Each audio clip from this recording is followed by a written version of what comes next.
Next, we're going to hear from the ranking member of the full committee, Senator Cruz. Thank you, Mr. Chairman.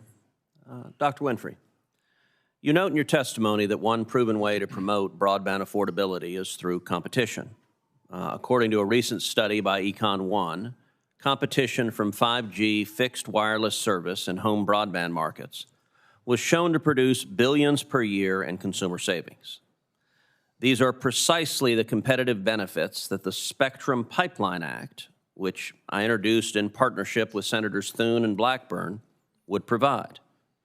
Unfortunately, instead of expanding access to mid-band spectrum and promoting competition from wireless services, the Biden administration is engaged in anti-competitive technology bias while stalling out on spectrum.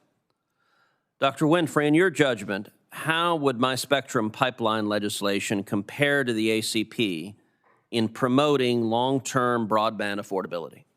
Spectrum auctions would increase competition and bring more folks into the market. We would have more ISPs doing more cool things with them, which would ultimately reduce prices. And lower prices, in turn, benefits consumers. That's right. Benefits everybody. And higher prices, which the ACP has produced, that's hurting consumers. Is that right?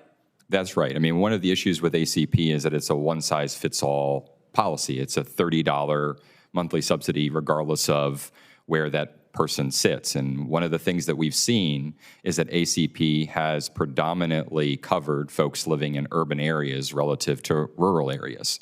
So ACP is not a solution for rural areas, assuming that rural broadband connectivity is an issue, which I think that it is, and I think that there's a lot that we can ultimately do there, which begs the question, why don't we use this as an opportunity to reform ACP?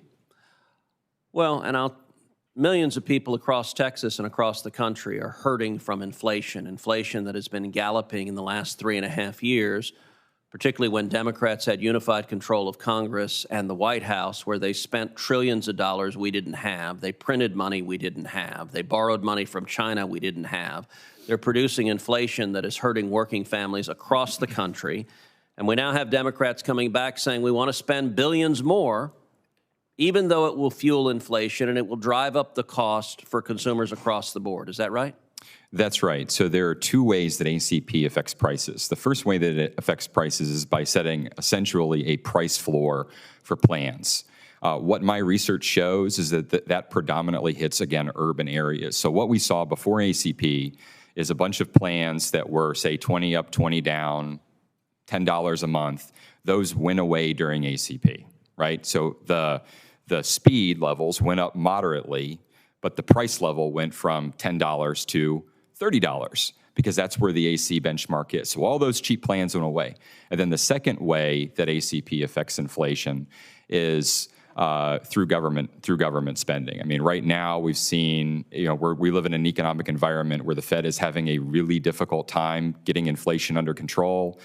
Interest rates on short-term debt are 5.5%. And so every dollar that is spent by the federal government is ultimately inflationary right now. So, and are consumers better off at being able to get broadband at $10 or $30? $10. It's pretty remarkable. All right, let's shift to another topic. Dr. Winfrey, in your testimony, you raise that there are other low-income broadband subsidies in addition to ACP. In fact, as we've heard, there are multiple taxpayer subsidies for internet connectivity. GAO recently identified over 130 of them. The longest standing of these are the Universal Service Funds programs at the FCC. Mm-hmm. I don't think we would be having this conversation about broadband affordability if the FCC were properly managing the Universal Service Fund programs.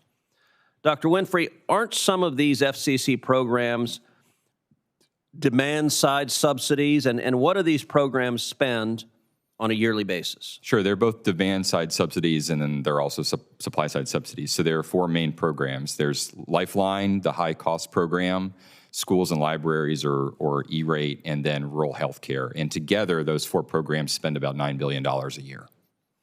And yet, according to at least some members of this committee, the FCC needs yet another program.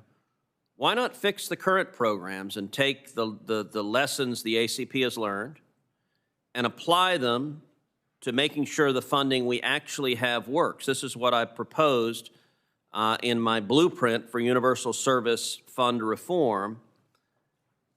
In your view, Dr. Winfrey, what changes should Congress consider making to ACP and the Universal Service Fund before adding additional funding to any of these programs? Sure. I think there are a number of reforms that can be added. I mean, we can learn from the experience of the Affordable Care Act, Obamacare.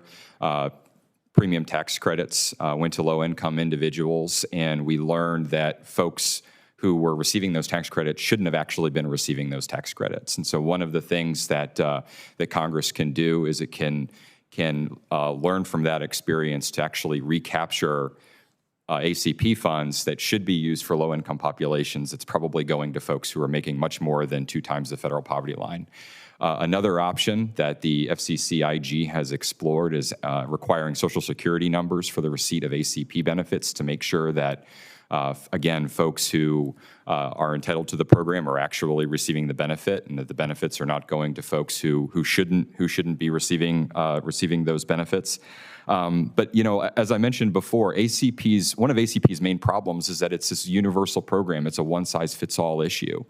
And if ACP funding should expire and Congress should